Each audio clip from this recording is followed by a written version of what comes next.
Grabing ula.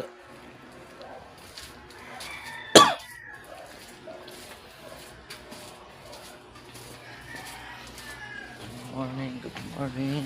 Happy Sunday. Yan, may tanim na sili.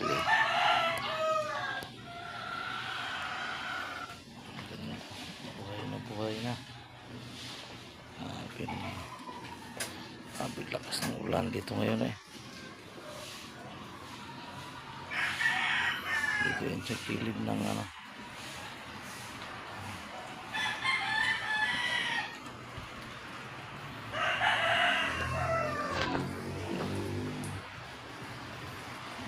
Buhay na yung sili. Saka kamatis.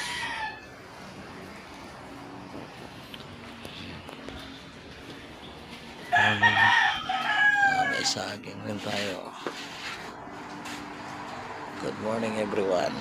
Happy Sunday.